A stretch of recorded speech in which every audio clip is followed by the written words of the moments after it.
Today I'm adding interest and dimension to die cuts with ink blending.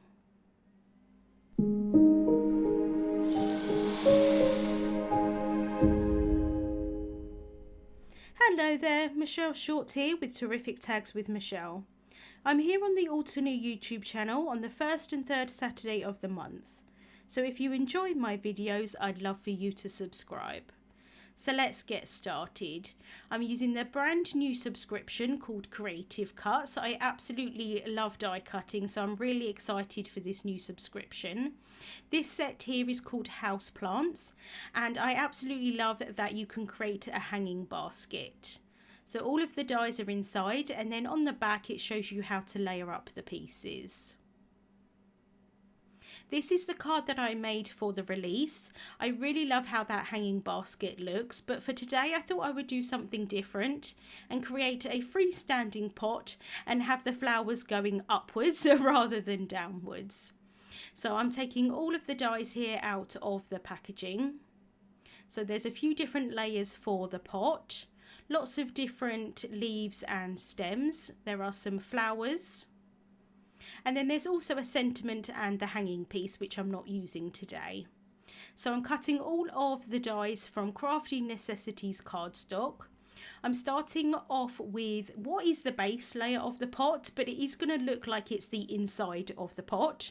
I'm cutting that from jet black cardstock. I'm cutting the flower centers from vanilla cream cardstock. Then the rest of the pieces of the pot from Morning Frost cardstock. I'm holding all of the dies down onto the cardstock with some low tack tape and then cutting the excess cardstock off so that I can keep that to the side. I do love keeping all of my little scraps of cardstock.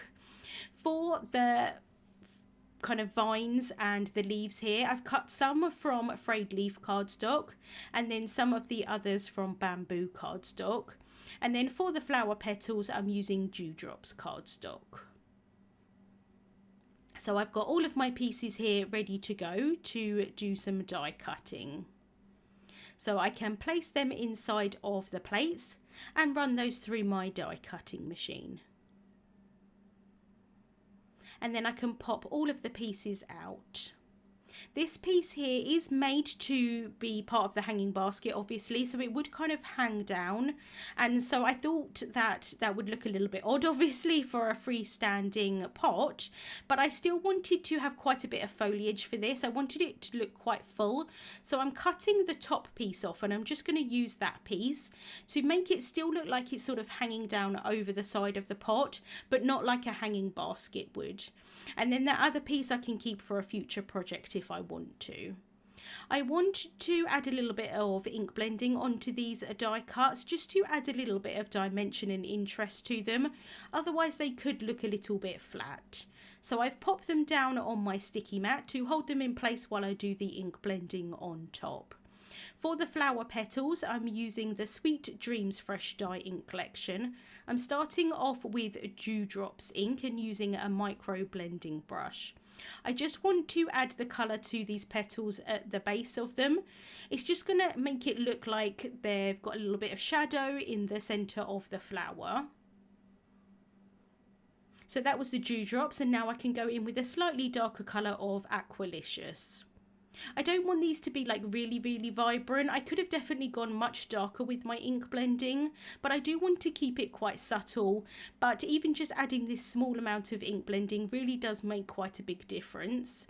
I do sometimes just cut die cuts, or dies I should say, from coloured cardstock and don't add the ink blending, and that still looks nice as well, but I especially think for flowers and for leaves and things, it does just make a big difference adding that little bit of ink blending on top. For the flower centres I use chamomile fresh dye ink, and then for these pieces here that were cut from the bamboo cardstock I'm using the Green Valley fresh dye ink collection. I'm trying to focus most of the darker colour on these leaves towards the base of them, but to be honest I'm going quite random here.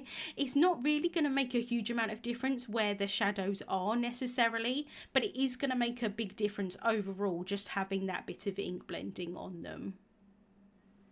So the lightest colour of my ink blending is going to be the colour of the cardstock, which is really helpful. I do often like to die cut from white cardstock, but in this instance it's really helpful just having them cut from the colour cardstock and then add in the shadows. You can always add some highlights with some white ink, but I find if I cut them from a lighter shade of cardstock, I can just add in the shadows. So just finishing off here with a slightly darker green. I used the 3 lightest shades from the Green Valley collection. And then for the pieces here cut from the frayed leaf cardstock, I'm using the Green Fields Fresh Dye Ink collection. So I'm starting off with the colour that is the colour of the cardstock, which is frayed leaf. But when you add it on top of the cardstock, it is just going to darken it up slightly. And for these ones, I'm very much going in a random way, focusing most of the colour sort of towards the middle of that vine piece. And then I can go in with a slightly darker colour of the Forest Glades. But again, keeping these fairly quite pale. And I do really like how it turned out.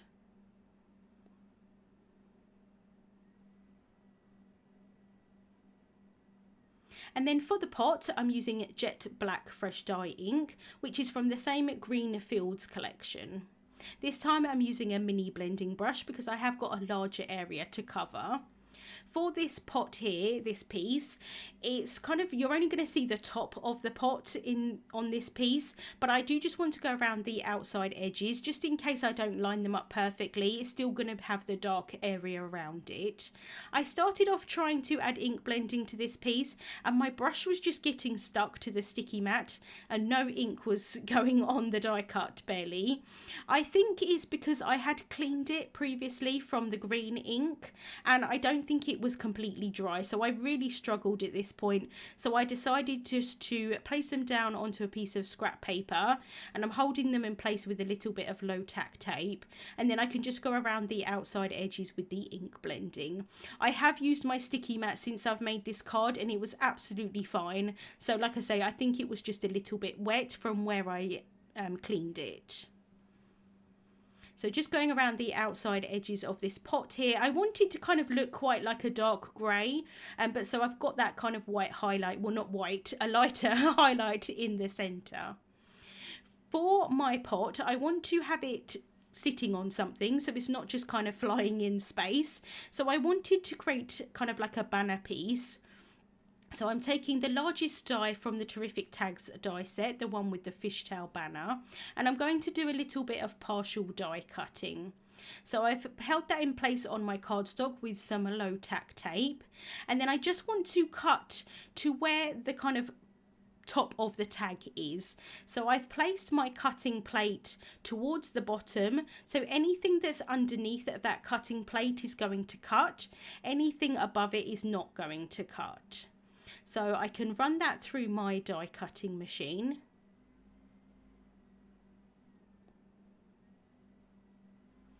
And then I can just remove that die from the cardstock and you can see here that it's only cut the bottom piece. This is a great way to get more versatility out of your dies. And then I do want the pot to actually stand on something, so I'm going to create like a little bit of a ground here using the Aqualicious cardstock. I'm not sure that the ground would necessarily be aqua, but I thought that it was quite a nice colour that matched the colour of the flowers.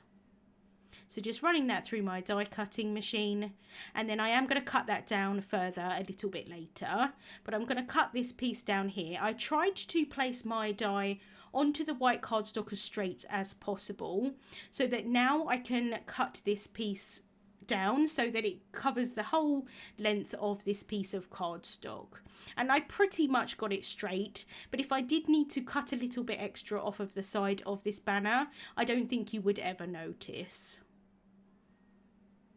So I've done the one side here and now I can do the second side, and I've got my banner piece, and then I'm cutting this piece down just because I don't need it to be so high, and then also the banner piece there as well. So I can add some liquid glue onto the back of this piece and then adhere that down onto the banner. And like I say, this is going to be my floor. And then I've got the little piece of white cardstock that I cut off the top of the banner, and I'm going to adhere that on top just to kind of finish it off quite nicely. And this would be the equivalent of, here in the UK we call them skirting boards. I'm not sure if they're called like baseboards or something like that elsewhere, but what I mean is the trim, you know, between the floor and the wall. So that's what it kind of is. So the white is the wall, and then the floor is the aqua colour. Like I say, I don't know if I'd necessarily have an aqua floor, but I thought it was quite nice. I've added some instant dimension foam tape onto the back of the banner, and I'm adhering it down onto an A2 size white card base. So that's a finished size of 4¼ inches by 5½ inches. So just making sure that that's as straight as possible, and then I can press that down. I can now adhere all of my layers together for the pot. So this piece here has got this little keyhole system to it. Absolutely adorable. So I'm just adding a little bit of liquid glue into the center of these petals, and then I can line up that keyhole there. And then I've got the flower center here. I didn't add ink blending onto this piece because it's going to get covered up anyway. And then I've got the top piece here. And I did struggle to line this piece up. I'm not quite sure why. It is fairly easy to do, but I was just having one of those days where I struggled a little bit, but I got there in the end. And then for these other flowers, you could definitely layer them up on top of each other to create more dimension, but I'm just going to have them as the one piece and add the flower centers in the center. And then for the pot, I'm adding some liquid glue here onto this piece. And then I can pop that onto the base piece, and you can see that now the inside of the pot is black, and then this piece is going to go on top of that. But I know that I want to add the stems inside, and it's a little bit tricky, it's a little bit fiddly because these die cuts are quite thin, so they don't have a huge stability to them, so it is a little bit difficult kind of popping them in. This piece was absolutely fine, but some of these kind of other vine pieces, I did struggle a little bit, but I don't need to kind of push them in too far. I wanted them to end up quite tall. I wanted this to be kind of like a tall plant because the flowers are quite large, and so I thought it made sense to the kind of composition. But I did want it to, like I say, be quite full. So I'm adding 2 of these pieces. I did cut 3, but I only used 2 in the end. So just adding a little bit of liquid glue there and popping that inside of the pot. And then I've got that piece there that I'm going to add on top, but I want it to overlap the rest of the pot. So I'm just popping these pieces on top of that, and you can see that you just see that tiny little bit of the rim of the pot there at the top. And then I've got this piece here that I can add on top, and I really love having those indentations in it. Gives a little bit of texture to that pot. And I think that looks nice as is, but I'm going to go ahead and add this piece on top, just to kind of make it a little bit fuller at the bottom.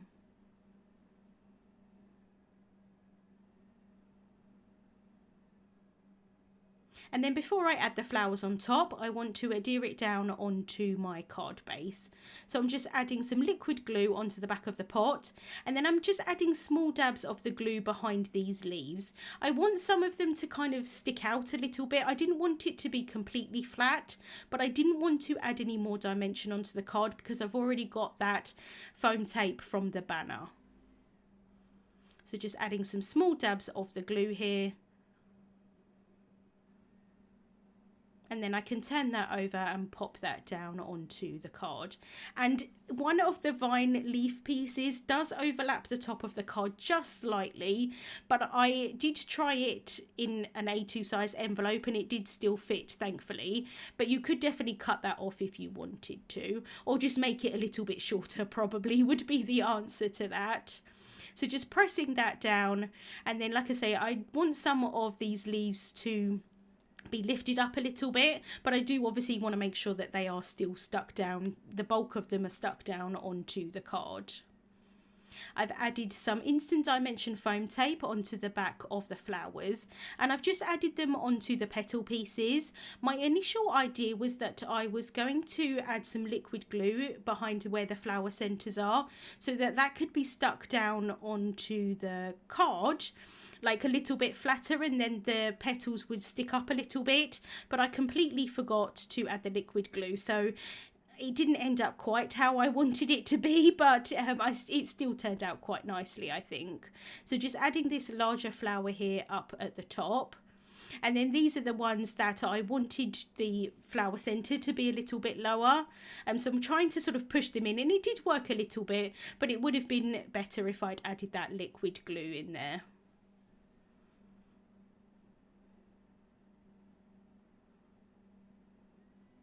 I've then stamped and heat embossed a sentiment from the Build a Garden Flowering Quince set, and I'm just figuring out here where I want that sentiment to be placed, and I'm going to go ahead and have it here towards the bottom. But because I've got lots of different layers of cardstock, I want to build up the right side of this sentiment because it's going to overlap from the banner piece onto the card base. So I'm cutting some small pieces of the jet black cardstock to layer those on top of each other, and then I can add a piece of foam tape on top of that, and it's going to be the same height as the pot.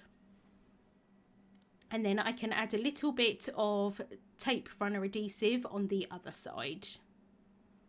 Just remove the backing off of that foam tape, and then I can place that down onto the card.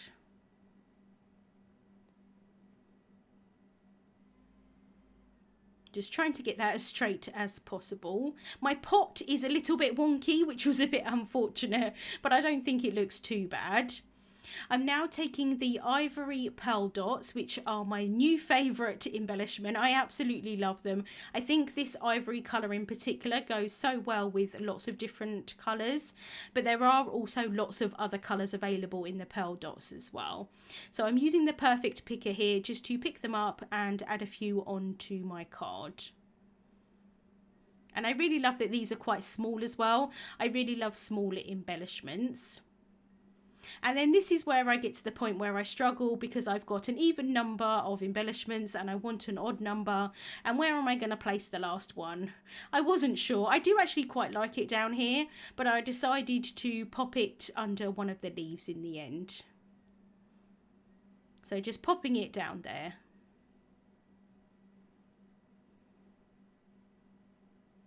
And that is my card finished for today. I'd love to hear in the comments if you like adding ink blending to die cuts. Like I say, I really think it makes a big difference.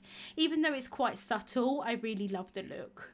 Links to the products that I used will be listed in the description bar on YouTube and also over on the Altenew blog. Thank you so much for watching, and I hope you have a wonderful day. Hey there, Lydia here.